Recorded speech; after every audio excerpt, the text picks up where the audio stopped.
Welcome to the Sam and Joe VA Show, where we teach women just like you how to create your very own in-demand virtual assistant business. We're your hosts, Sam and Joe, and get ready to have the control, flexibility, and freedom you've always dreamed of. Welcome to episode 8, What Services to Offer as a Virtual Assistant. Oh, it's such a good... I'm so glad we're doing this right now. This is the episode we need to do this week. It's so interesting, isn't it? We've got a whole heap of services that are available to be offered as a virtual assistant. And due to COVID-19, we're seeing a whole heap of services kind of like from that big group being plucked out, saying this is what everybody wants right now. So, for those that are starting out, it can be really overwhelming because you've got so many options, and you see, other virtual assistants online and they're offering all these fantastic services, and you think, well, I should be doing that. Or, I'm seeing all this demand coming through for this type of work.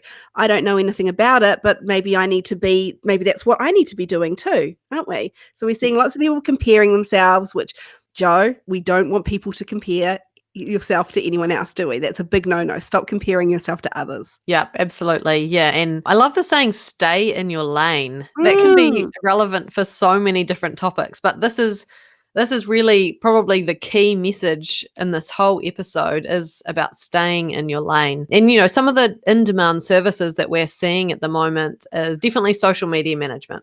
Mm-hmm. Everyone wants to do a really great job on social media and, have a great online presence. So that's definitely a key service. Yeah, and you can even break social media down even further, can't you? So we've got virtual assistants that offer social media management, which can involve engagement, it can involve content creation, the posting, helping people run their Facebook groups. So you've got some clients that want everything, Facebook ads. Then you've got other clients that like that control. They've got that under control. They're quite happy doing that themselves, but they just need somebody to crank out the really pretty graphics that go alongside their posts. Yeah, absolutely. Yeah, that's another one we're seeing. The thumbnails, the posts, the cover images, the LinkedIn backgrounds. Yeah, like there's a lot of graphics that are needed when you're creating a really great online presence and having it really on brand. So that's definitely a key service. Absolutely. It's not every business owner is great graphics wise, and they might not know about Canva, and they might not have a design eye, so they're definitely looking to outsource that. Yeah. And you've also got, we see a lot of virtual assistants, they offer services just on the Facebook platform, for instance, but they don't offer LinkedIn or they don't offer Instagram. So you don't have to, if you're really, really comfortable on one social media platform and that's your thing and you know it inside out, it's okay just to offer services on that platform alone. Don't feel as though you have to be offering and know everything there is to know about every single platform out there. There are other people that can do that. Yeah, one of something that I've seen is some VAs who are just doing Pinterest.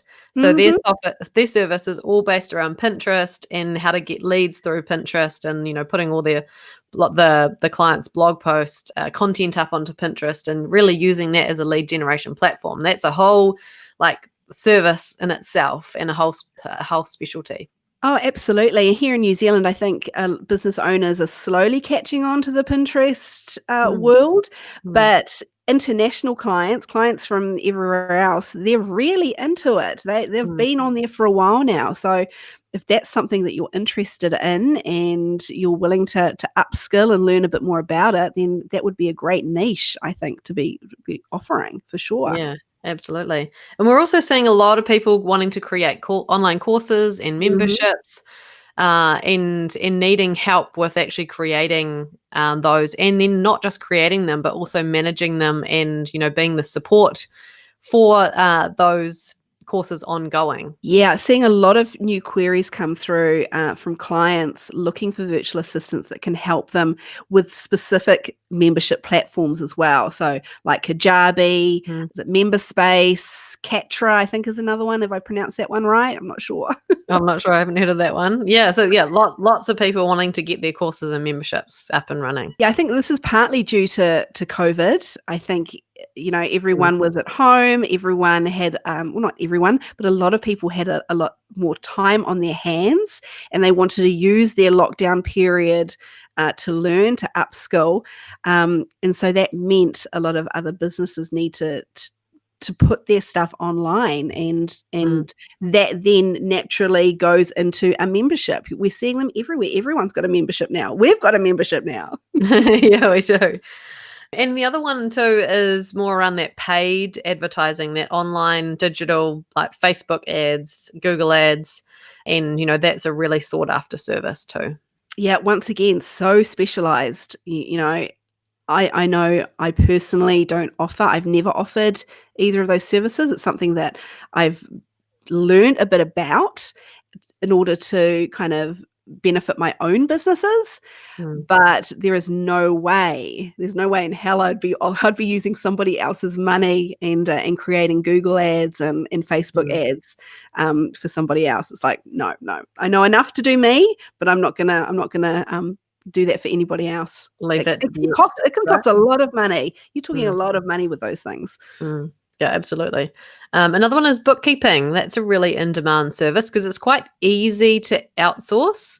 Hmm. And there's really good accounting software and little systems and apps and things to capture receipts and invoices and stuff. So yeah, that's an easier one to outsource. Yeah, that's definitely a good one. Yeah, and I mean, we've seen that for years. I think that's always been something. It's consistently been an Mm, in-demand service that people have wanted to outsource. And I think, like you said, it's an easy one for that first one for people to kind of dip their toes in the water when it comes to outsourcing work. A lot of people are like, "Well, accounts, do my bookkeeping, take it off me." It's one of the first things I started outsourcing as a business owner for that reason alone. It was just easy. And also, it's the thing that I hate the most. mm. Just not a numbers person. Yeah, especially when there's quite a few creative people and those who are creating online courses and memberships and people who are in that sort of creative marketing space. Most of the time, they don't actually like doing their accounts. So No. it's something they don't like, and it's easy to outsource. So it often is the first thing that gets outsourced. Yeah, absolutely. And probably the last thing on our list of current in demand services would be systems and processes, isn't it? Yeah, it's like the creating the processes in for the business, and even it's sort of like a general assistant, which often includes the systems and processes. It's the inbox management, the diary management, that core sort of admin assistant type role. That's definitely something that people are looking for. Yeah, a lot of queries coming through with people that have just starting out, setting up their own online businesses, and they don't know where to start. So, hiring a virtual assistant to help them set everything up and tell them what they need and what they Mm. need to be doing, that gets rid of that overwhelm that they're feeling. Yeah, setting up an email for someone and, setting up their file storage and getting them underway with, yeah, the sort of like systems that getting started, like you say, the Mm. startup systems, definitely a in-demand service. And, so that was a big list that we've just reeled off, but that does not cover all of the services that you could offer. Those are just the ones that we're seeing right now being the ones that are really in demand. Yeah, absolutely. And so the I suppose the next question for people is now, how do they choose which service to offer? So if you're listening, it's likely that, if you've just started, you're trying to figure out like what the heck am I going to offer as services? Because there Yeah. is so many that you Mhm. could offer, which is often, when we have so much choice, you go into a clothing store and there's just like racks and racks just jammed with clothes. It's really hard to actually choose anything. And yeah, it's the same. It's the same with VA services. It's so wide. Sorry, interrupted Okay. you, but especially with those that have come from an executive assistant background in particular, Mm, who have they've got a really wide range of experience and lots of different things that then become individual services when you become a virtual assistant. So they've got all this knowledge, they've got all the skills, they've got all this experience mm. already. So then it's a matter of, wow, okay, do I just offer everything? And some do, but that's actually goes against the advice that we give our members, isn't it, Joe? Yeah, that's exactly right. By offering too many services, you're then not really known for anything, and you sort of just become one of the fish in the big sea of generalists. Mm. And yeah, we're definitely going to have a future episode where we talk about niching and the benefits of that and why that's a good idea. But you know, for this, it's about choosing just a few of the services, and our advice is always to only choose the services that you already have experience and Mhm. skills in.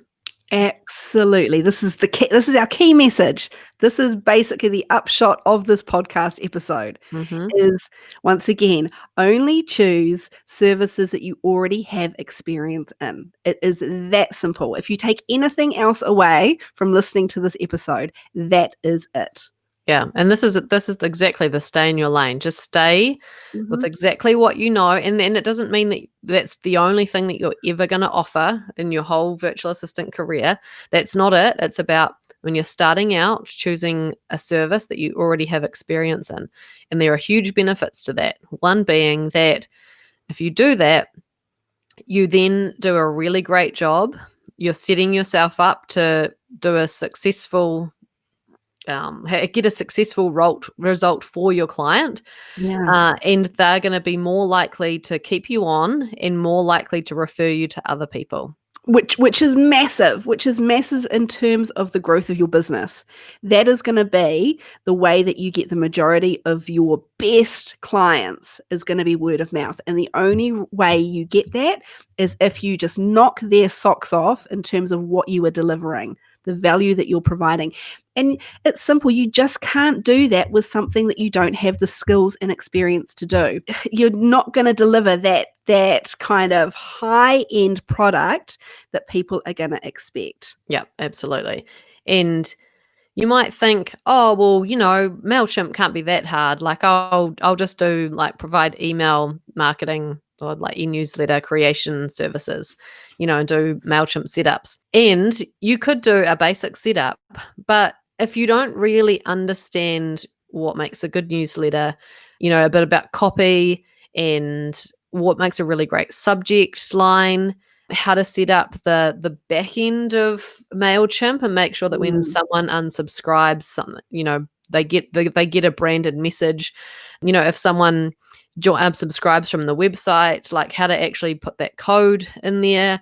What message do they get when they actually subscribe and sign up to the list? So there's don't seem obvious, and they're not at the forefront when you create a newsletter in Mailchimp. But these are all fundamental things that are in the mhm. background and fundamental strategic things that you need to know about if you're going to offer that as a service. So, Absolutely. mm, Yeah.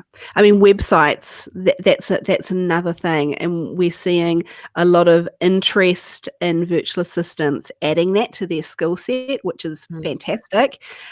But our message to you, if you are thinking about offering website design services, is to go away and to upskill, upskill, upskill. There is a whole lot involved in web design. It's mm, not just about making something look pretty. There's a lot of technical stuff you need to know about, copywriting, and not just general copywriting. So we're not just talking about being able to string a couple of words together. We're talking about um, copywriting or content writing specific to a website. yeah. So you need to have done the research on what people are looking for, what's going to grab their attention in that first like 10 seconds. Otherwise, they're out of there. They're going to move on. Um, what else? SEO. It's another one, isn't it? SEO is like, I could just write the, meta tags and put the keywords in the description and the page title, and then I've done my SEO or done the SEO for that client. But it's not that you can do it.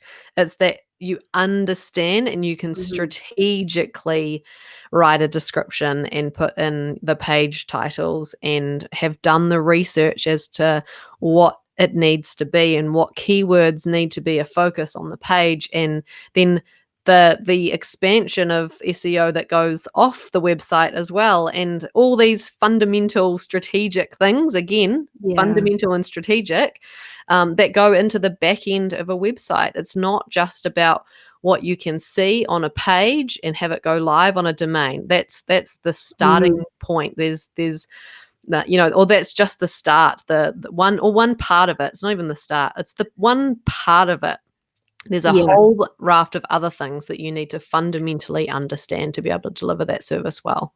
Absolutely. Clients don't just want a website. They want a website that converts. And in order for you to have those skills to produce websites that convert, you need to upskill. So we're not saying this is not something that you can't do. If you've got some natural creative ability and you really the world of web design is really interesting to you, and you loved putting your own website together, and it's successful, and you've got loads of organic leads coming through, then absolutely, I think it's possible for you at some point to be offering that as a service, but it's not going to happen immediately. Don't just think you've done your own website and then you can magically start offering that as a service. You need to be upskilling, so you are giving your clients all the knowledge about websites that they need, that they don't even need, that they don't even realize that they need.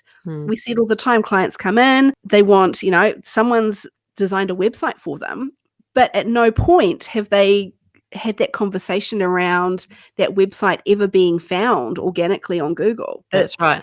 Yeah. And so what we're saying is that if that is something that you want to do, then you need to do a paid, proper online course, in-person course, training, like a specialist web design, SEO, all of that stuff course. You need to learn it properly. You need to learn from experts so that you can then be upskilled.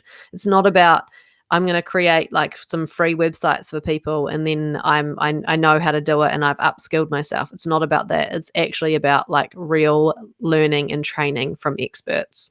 Absolutely.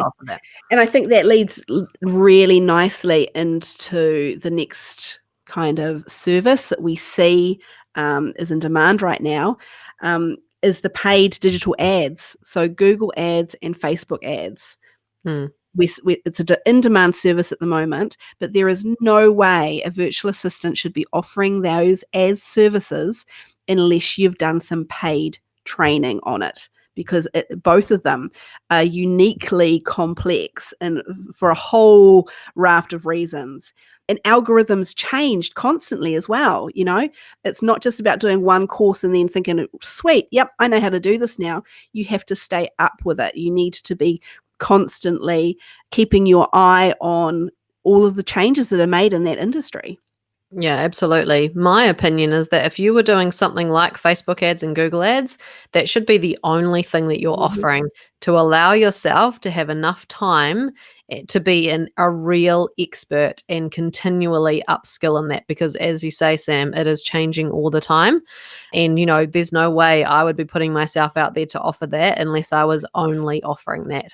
And for clients too, I think that they should only be going to people who are experts in whatever it is that they need, so that they get that very best option, that best service, and to get the results. So it goes both ways.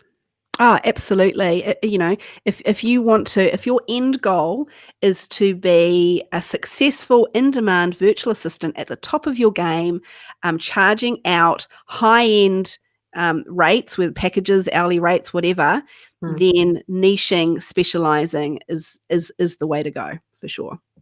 Yep, absolutely. So for those who are watching or listening, Only offer those services that you already have the skills, experience, and knowledge in. And then you can put your hand up and say, yep, I know this so well that I just know that I'm going to do a really great job.